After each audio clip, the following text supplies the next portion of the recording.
mensagem da palavra de Deus, levanta a sua mão comigo e diga amém. Abra sua Bíblia no livro dos Atos dos Apóstolos, capítulo de número 17, do livro dos Atos dos Apóstolos, e tem uma porção que nós vamos compartilhar juntos aqui nesta noite. Capítulo 17 e versículo 20, que nos diz assim: pois coisas estranhas nos trazes aos ouvidos, queremos, pois, saber o que vem ser isso, pois todos os atenienses e estrangeiros residentes de nenhuma outra coisa se ocupavam, senão de dizer e ouvir alguma novidade. E estando Paulo no meio do Areópago, disse: varões atenienses, em tudo vejo um tanto supersticiosos, porque passando eu e vendo os vossos santuários, achei também um altar em que estava escrito: ao Deus desconhecido. Esse, pois, que vós honrais não conhecendo, é o que eu vos anuncio. O Deus que fez o mundo e tudo que nele há, Senhor, sendo o Senhor do céu e da terra, não habita em templos feitos por mãos de homens, nem tampouco é servido por mãos de homens, como que necessitando de alguma coisa, pois ele mesmo é quem dá a todos a vida, respiração e todas as coisas, e de um só fez toda a geração dos homens para habitar sobre toda a face da terra, determinando os tempos já dantes ordenados e os limites da sua habitação, para que buscassem ao Senhor, se porventura tateando o pudessem achar, ainda que não está longe de cada um de nós, porque nele vivemos e nos movemos e existimos, como também alguns dos vossos poetas disseram, pois somos também sua geração. Sendo nós, pois, a geração de Deus, não havemos de cuidar que a divindade seja semelhante ao ouro, ou à prata, ou à pedra esculpida por artifício e imaginação dos homens. Mas Deus, não tendo em conta os tempos da ignorância, anuncia agora a todos os homens e em todo lugar que se arrependam, porquanto tem determinado um dia em que com justiça há de julgar o mundo por meio do varão que destinou, e disso deu certeza a todos, ressuscitando dos mortos. Queridos e amados irmãos, nós temos esse texto, acredito, bem conhecido da igreja, irmãos que manuseiam a palavra e as escrituras, mas nós vamos tentar fazer um resumo e explicar um pouco desse contexto para que os irmãos entendam. O apóstolo Paulo é, sem sombra de dúvida, irmãos, o maior dos evangelistas que já foram levantados neste mundo. E Deus lhe entregou um ministério específico. O ministério do apóstolo Paulo foi direcionado aos gentios, que é a forma que a Bíblia chama as nações que não pertencem ao povo judeu. Então todo aquele que não era judeu naquele tempo era chamado de gentio, ou seja, todas as nações. E o apóstolo Paulo recebeu o ministério do Senhor Jesus para ser o pregador e o apóstolo dos gentios. E por conta disto, o apóstolo Paulo se levantou impulsionado pelo Espírito Santo, desde a igreja onde ele congregava na cidade de Antioquia, movido pelo Espírito Santo e com a consagração da liderança da igreja para iniciar uma obra missionária a todas as nações. O apóstolo Paulo foi o homem que Deus usou para evangelizar o mundo antigo, para anunciar o evangelho ao mundo do seu tempo, e que a partir daí chegou até nós o evangelho de nosso Senhor e Salvador Jesus Cristo.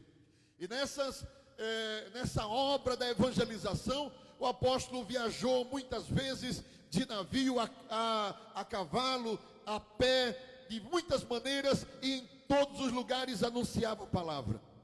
Nesse texto que nós tomamos, registra o momento em que o apóstolo chegou na cidade de Atenas, na Grécia.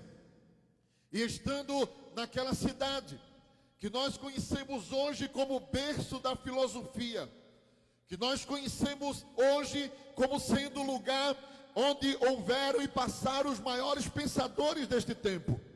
Aquele lugar era tão envolvido com o conhecimento e com a sabedoria, que aqui o texto diz que eles não se preocupavam com outra coisa a não ser de tratar de assuntos de novidade. E a palavra aqui, novidade, eram temas filosóficos recorrentes que estavam sendo comumente falados, e eles queriam conhecer tudo. Nada deveria escapar ao conhecimento.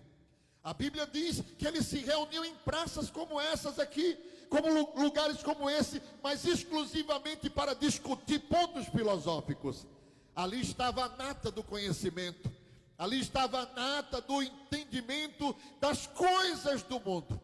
Mas, queridos irmãos, a Bíblia também diz, a palavra de Deus também diz que o homem natural não conseguiu alcançar a sabedoria de Deus com sua sabedoria. Por isso que Deus decidiu usar a loucura celestial. Porque o texto diz que a loucura de Deus é mais sábia que a sabedoria dos homens.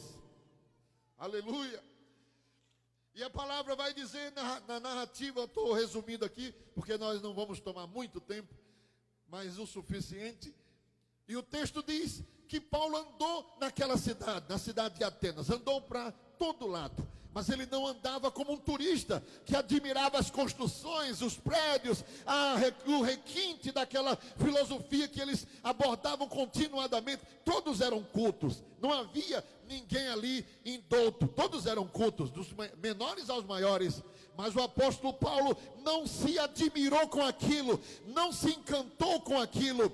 O apóstolo se inquietou com a multidão de ídolos, de altares, de toda sorte de expressão religiosa que havia ali na cidade de Atenas. E isso moveu o seu espírito e o seu coração. E ele começou a falar, entrava naquelas reuniões das praças e começou a falar de um Jesus que foi morto e que ao terceiro dia ressuscitou, está vivo, subiu ao céu, está sentado à destra de Deus, e que anunciou que todo aquele que crê nele não morrerá, mas viverá para sempre. E quando Paulo começou a falar naquelas praças, semelhante a nós estamos aqui hoje, numa praça assim como essa, ele começou a dizer: eu vim aqui para falar de Yeshua, rei Ben Davi, Jesus, o filho de Davi. Eu vim aqui para dizer que ele foi morto pelos principais dos sacerdotes e por Pôncio Pilatos, levantado em uma cruz em um madeiro, sepultado em uma rocha em uma caverna, mas ao terceiro dia ressuscitou, e todos nós somos testemunhas disso. Eles ficaram querendo saber mais. Olha, esse homem fala de uns deuses estranhos, de umas coisas estranhas, nós não entendemos direito. Vamos levar ele para o centro cultural de nível superior, porque as praças eram lugares que eles consideravam o início do diálogo filosófico. Mas quando alguma ideia era relevante, eles levavam para outro cenáculo chamado Areópago, onde estavam os doutores da filosofia, sábios da filosofia, os grandes gênios da filosofia.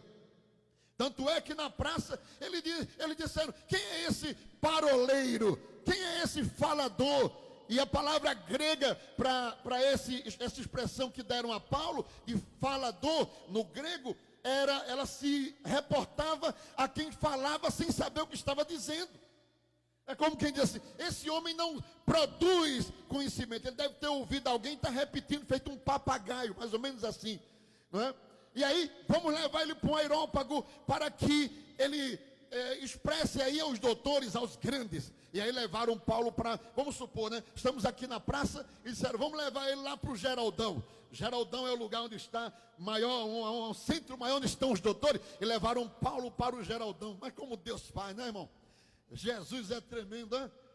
Levaram ele para o centro do ginásio, com todos os sábios, com todos os mestres da antiga Grécia, de Atenas, os filósofos, os doutores, aleluia, que estavam ali. Não estou aqui fazendo crítica ao conhecimento da filosofia, mas eu quero dizer nesta noite que a filosofia não leva ao conhecimento da verdade de Deus. Ela pode até abrir o entendimento de alguém, mas não revela a Deus.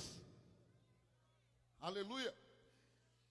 E quando estava Paulo no Areópago, nós chegamos aqui nessa parte do texto, o apóstolo Paulo começou a falar, e Paulo era um erudito. Além de ser um erudito, Paulo falava vários idiomas, ele era formado também em filosofia, não era uma pessoa leiga. Deus preparou aquele homem para levar a mensagem a grandes sábios reis. Falou isso para Ananias: este homem é um vaso escolhido meu, para levar o meu evangelho aos sábios, aos reis, aos entendidos, aos grandes. Paulo foi preparado para aquele momento ali no Areópago. Ali era o dia de Deus, ali era o dia do evangelho, ali era o dia do Senhor, naquela noite, naquele dia, dentro daquele Areópago. Porque eles pensaram que Paulo ia começar uma discussão filosófica, abordar pontos, usar técnicas de linguagem para discutir filosofia com eles. Mas o apóstolo Paulo começa aqui, e aí é o que eu quero falar para os irmãos aqui rapidamente nesta noite, o contexto e a estrutura da pregação de Paulo naquela noite. O apóstolo Paulo começou dizendo: queridos atenienses, sábios, filósofos, entendidos, percebi uma coisa andando na vossa cidade. Descobri que vocês são religiosos. Em outro texto diz supersticiosos, mas pode ser também religioso. Eu percebi que vocês são religiosos, porque vi muitos altares, vi muitos postes, vi muitos lugares de adoração. Mas o que me chamou a atenção na vossa cidade é que, passando no meio dos vossos altares, encontrei um altar desolado, em que estava escrito em letras gregas: ao Deus desconhecido. E isso me chamou a atenção. E eles confirmaram: não, realmente tem lá, naquele cantinho lá, tem um que a gente vê que a gente não sabe, né? Pode ser que tenha aí outro Deus que a gente esqueceu. Tem 1,5 milhão, mas pode ser que tenha um que a gente esqueceu. E vamos deixar um aqui para esse Deus esquecido. Aí Paulo disse: então, olhando eu para aquele altar e percebendo que vocês honram a um Deus que vocês não conhecem, eu quero vos dizer que eu, Paulo, o conheço. Quem pode glorificar a Deus nesta noite aqui? Porque o conhecimento do Senhor veio sobre nós. Jesus, certa feita, disse: ó Pai, eu te glorifico, porque ocultaste essas coisas aos sábios entendidos, mas revelastes aos pequeninos da terra.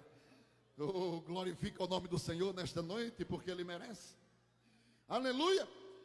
E o apóstolo Paulo disse: eu quero dizer para vocês que eu conheço o Deus que vocês consideram desconhecido.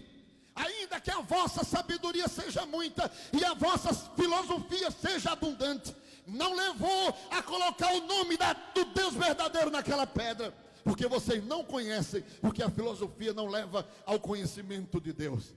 Mas eu quero dizer, e Paulo falou na estrutura do seu sermão, 3 manifestações do Deus desconhecido. E eu quero dizer para vocês nesta noite que vocês vão entender e saber quem é esse Deus. Aleluia. Ele disse: o Deus desconhecido, primeiramente, Ele é, na sua essência, o Criador. Repita comigo: o Criador. O Criador.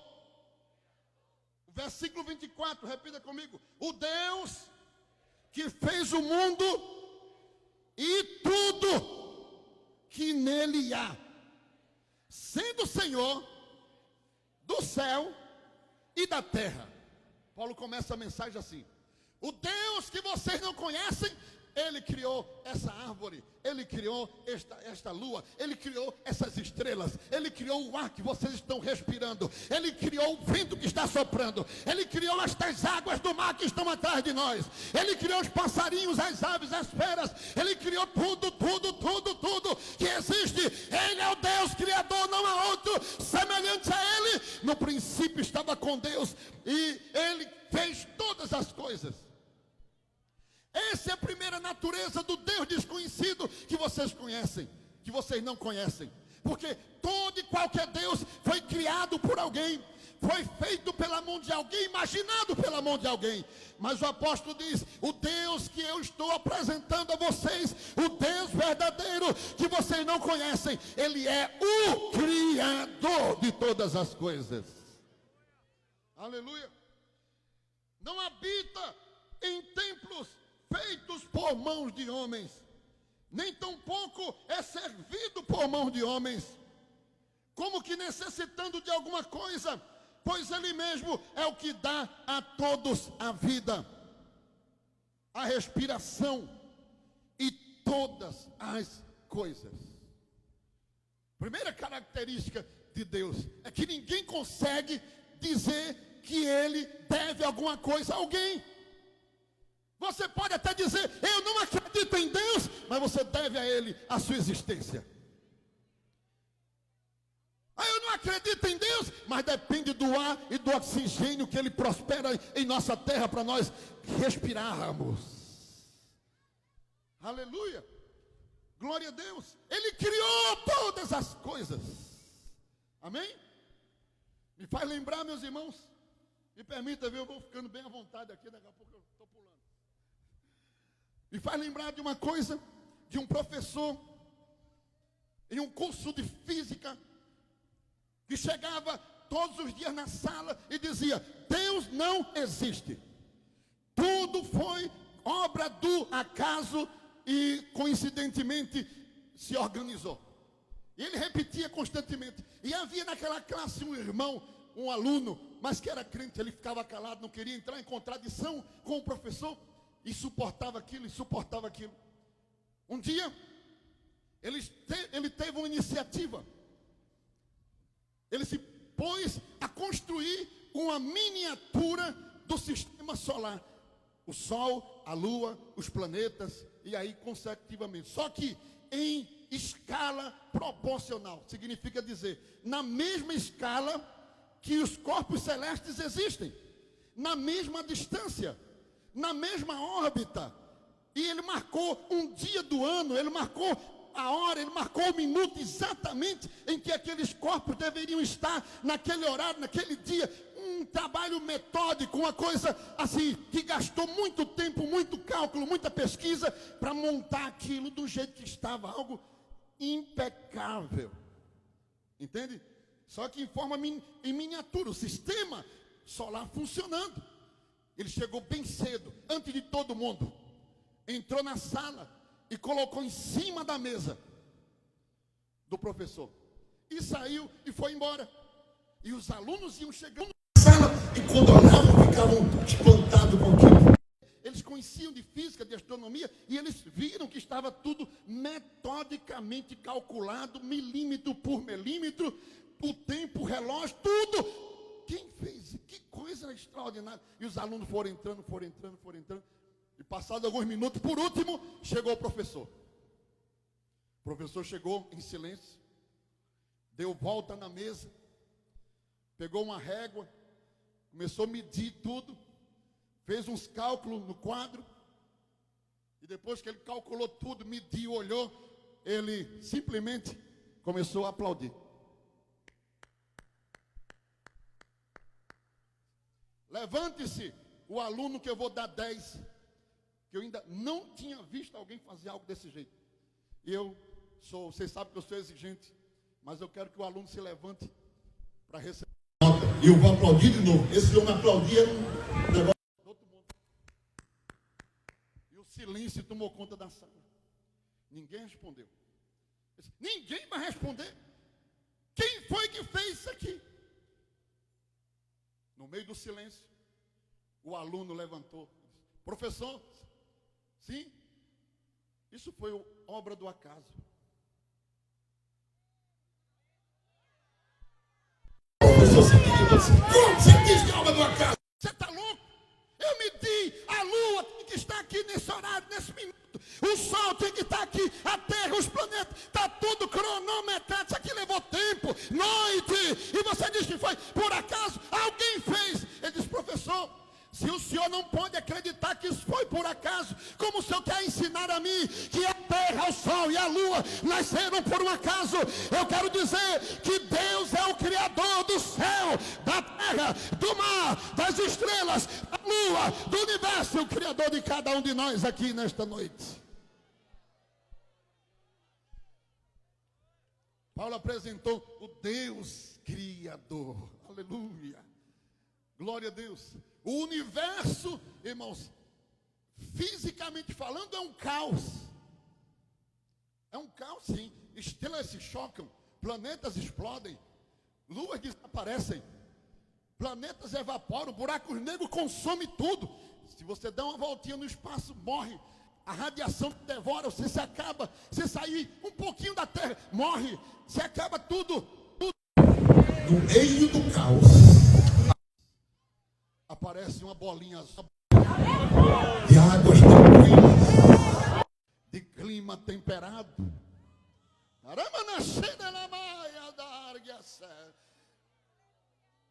Uma lua que controla as marés para manter o ritmo das águas.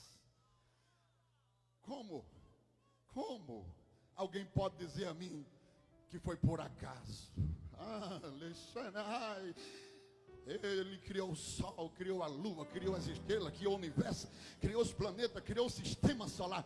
A Ele seja a honra, a Ele seja a glória. Levanta a tua mão para adorar esse Deus que está sentado no seu trono, olhando para nós aqui nesta noite. Paulo sabia disso. Ele era desconhecido para os epicureus, para os gregos, para os filósofos, mas não era desconhecido para o apóstolo Paulo. O Deus que criou todas as coisas, primeiro. Segundo, irmãos, o apóstolo segue falando da sua mensagem e diz, aleluia,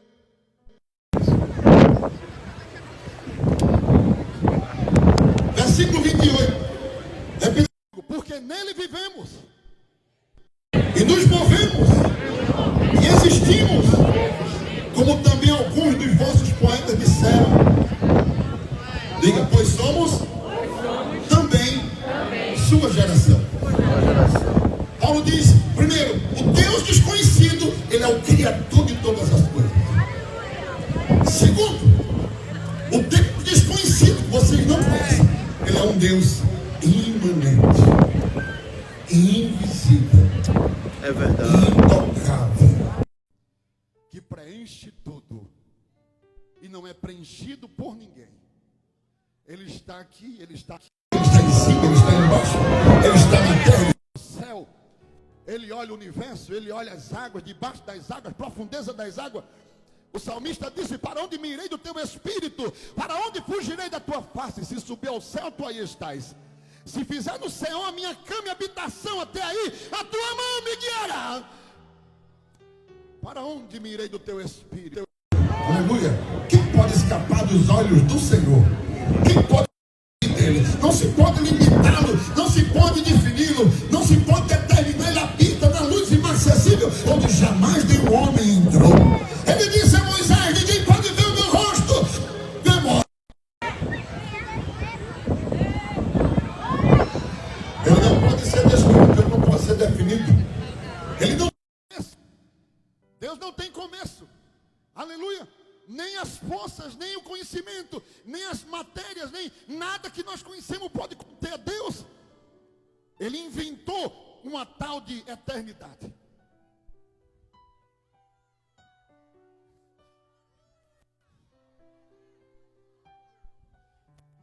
Se Deus é o Pai da eternidade, Ele não depende da eternidade.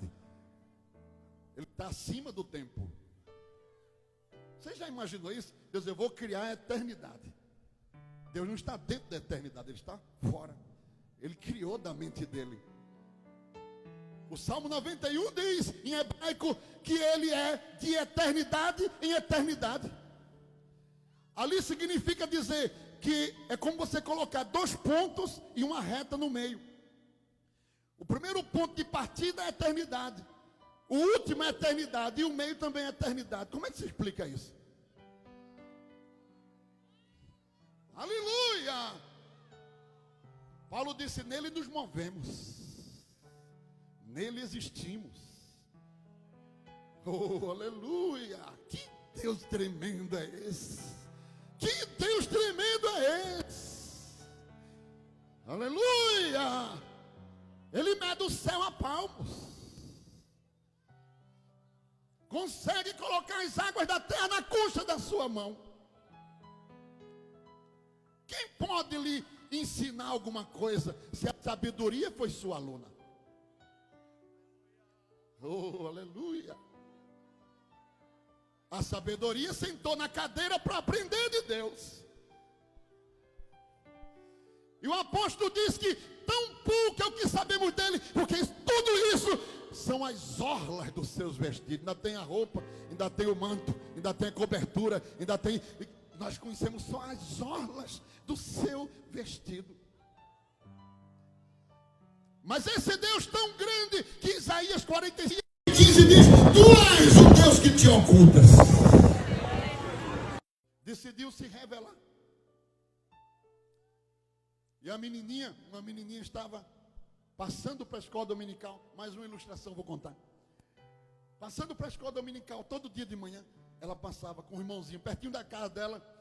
E no caminho tinha uma mercearia. O homem ficava na mercearia vendo a criança passar 10 anos, 12 anos por aí. 10 a 12. Com o irmãozinho para ir para a escola dominical.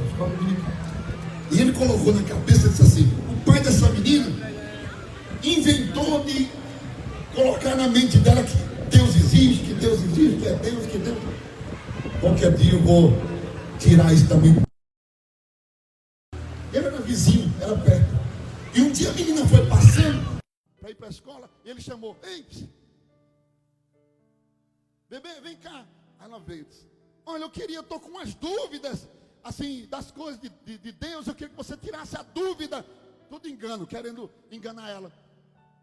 Aí ele disse assim: olha, me diz uma coisa. Esse Deus aí que você conhece, que teu pai ensinou, ele é, vamos dizer assim, do tamanho da terra? Aí a menina disse: não, você nem conhece. Ele criou a terra. Ele é muito maior do que a terra, muito maior. Já sei. Então, se ele não é do tamanho da terra, ele deve ser do tamanho do sol, porque diz que o sol é muito maior do que a terra. Ela disse: o senhor errou de novo. O Deus, ele é muito maior do que o sol, porque ele criou o sol. Ele criou a terra, a lua. Ele é muito maior. Tá bom, então peraí. Teu Deus deve ser pelo menos do tamanho do universo. Aí ela disse: errou de novo. Porque ele também criou o universo. Ele é maior do que o universo. Ele é maior do que a terra. Ele é maior do que o sol. Ele é maior do que a Aleluia. Maior do que o sol. Glórias a ti. Vou ensinar os filhos na casa de Deus, viu? Na escola dominical. Aí quando ele colocou ela lá para cima, nessa parte aí, disse: agora eu vou pegar ela. Eu disse: agora me diga uma coisa, então me explica. Jesus está no teu coração? Deus está no teu coração? Ora no meu coração. E mora no coração do teu pai também? Ora também. E da tua mãe? Também. Jesus mora no coração da tua mãe. Cristão serve a Deus. Pronto, agora eu quero que você me explique. Como é que pode? Você disse que o seu Deus é maior do que a terra, é maior do que o sol, é maior do que as estrelas, é maior do que a lua, é maior do que o universo. Imagina aí que tamanho deve ser. Agora me explica, como é que ele cabe dentro do teu corpo, que é do tamanho da minha mão, e ainda mora em casa diferente? Você está vendo que isso é mentira? A menina disse: seu fulano, o senhor me perguntou até agora, eu posso perguntar e o senhor me responde.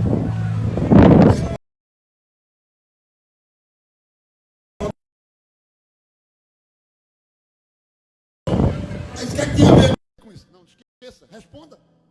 Sua mãe mora com o seu? Não, mora no outro lugar. A sua mãe tem casa? Tem. Tem janela? Tem. O senhor tem janela também? Tenho. E o que é que, menino, que tem a ver? Me responda. De manhã, quando o senhor se levanta, o senhor abre a janela, o senhor vê o sol? Aí, vejo. E a sua mãe do outro lado, quando abre a janela, vê o sol? Vejo. Pronto, está explicado. Como assim está explicado? Disse: olha, é tão grande, tão grande, tão grande, tão grande, que não cabe na terra, mas quando o sol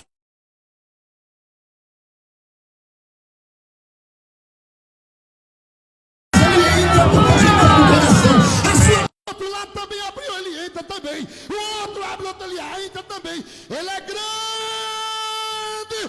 Sabe no coração de quem crê. Oh, aleluia. Quem abriu seu coração aqui nesta noite já para Jesus? Aleluia. Paulo disse, ele é este Deus, o Deus desconhecido que vocês não conhecem. E terceiro, por último, Paulo disse, tem uma essência em Deus, a terceira essência que vocês precisam conhecer. E ele cita aí, aleluia, versículo número 30, repita comigo. Mas Deus, não tendo em conta os tempos da ignorância, anuncia agora a todos os homens, em todo lugar, que se arrependam. A terceira essência de Deus é que Ele é amor. Deus é amor. Deus é misericordioso. Não está lá de pode acabar com tudo. Jesus disse, se eu quiser eu rogo ao Pai agora e vão descer 12 legiões de anjos. E não sobra nada na terra. Mas só que tem um problema. Deus amou o mundo.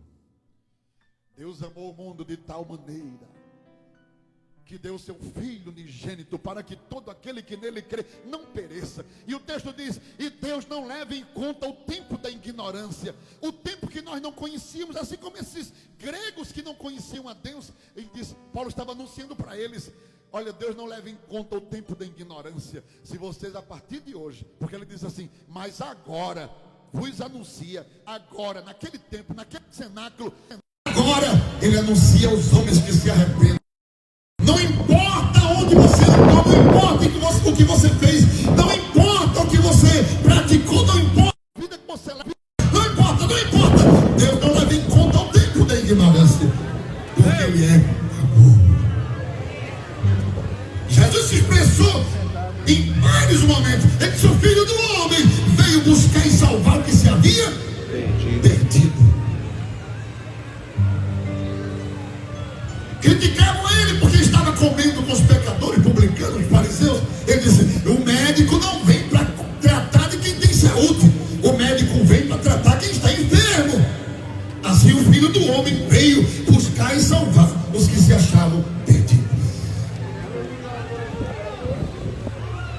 Sabe qual a razão que nós estamos aqui nesta noite? A razão que nós estamos aqui? O amor de Deus moveu o nosso coração para estarmos aqui nesta noite, para trazer a mensagem da misericórdia. Não é? E não está nos planos de Deus, irmãos, escute, não está nos planos de Deus destruir e condenar ninguém. Jesus disse, eu não vim para condenar o homem, mas que o homem, para que o homem seja salvo. Não é Deus que condena o homem, é o homem que auto se condena ao virar as costas para o Senhor. O Senhor está com os braços abertos. Mas Senhor, eu sou um pecador, eu te purifico. Mas a minha língua está impura, eu purifico a sua língua, eu troco a sua língua, eu troco o seu coração, eu vou tirar seu coração de pedra e vou lhe dar um coração de carne. Eu vou lavar você no meu sangue, vou purificar você. Seu pecado pode ser vermelho como escarlate, vai ficar mais branco do que o puro linho. E depois que você receber o banho do sangue de Jesus, o Espírito Santo de Deus vai passar a morar na sua vida. Você passa a ser nova criatura, passa a sentir a presença de Deus, passa a entender a voz de Deus, passa a compreender os mistérios que estão ocultos no Evangelho. É verdade, o crente. Eu digo que o primeiro passo do Evangelho é semelhante a um casamento. Você faz um casamento de semblante, é direto. Eu já cheguei a fazer casamento num dia só, de tanto casamento que tinha, faltou ministro. E o casamento é assim, a noiva se prepara, o noivo se arruma, né? Vem os convidados, vem os parentes, vem todo mundo para aquela festa, aquela noite. Pastor, presidente escala o ministro para ministração, celebrar o casamento. Está todo mundo ali, está todo mundo organizado. Só que aquele casamento depende de um momento central, que é quando o pastor pergunta para a noiva, ou primeiro para o noivo, você aceita casar com essa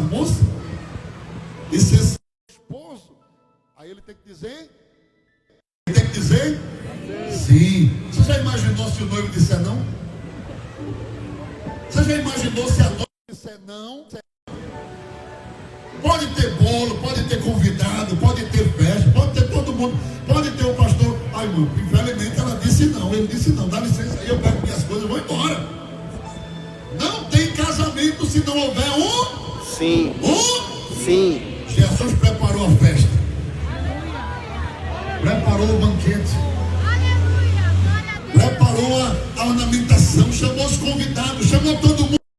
E aí ele chega no altar, numa hora como essa aqui, estamos como num casamento. E ele pergunta a você, quer conhecer o Evangelho? Você quer receber a Cristo Jesus como seu Salvador? Se você disser sim, vai ter festa. Festa. Se você disser casamento, uma única palavra muda tudo. Amém? O homem de Deus, escrevendo aos Romanos, disse que se com os ouvidos tu ouvires, com teu coração creres e com tua boca confessares a Jesus Cristo como Senhor, serás salvo. Quantos salvos em Cristo tem aqui nesta noite? Levanta sua mão. Irmãos, o Deus desconhecido para os gregos e em Atenas era conhecido de Paulo, é conhecido nosso. Ele é o nosso Deus. Ele é o nosso Deus nesta.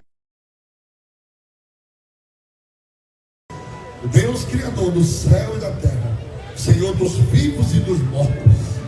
Deus que conhece cada um de nós pelo nome, que sabe quantos fios de cabelo tem na nossa cabeça, que não precisa ser servido por ninguém, mas serve a todos com a sua misericórdia. A este Deus seja a honra, a glória, o domínio e o poder e a majestade para sempre. E aproveitando esse momento, assim como aqueles gregos tiveram aquela oportunidade, nesta noite também o Espírito Santo nos trouxe aqui para te fazer este convite.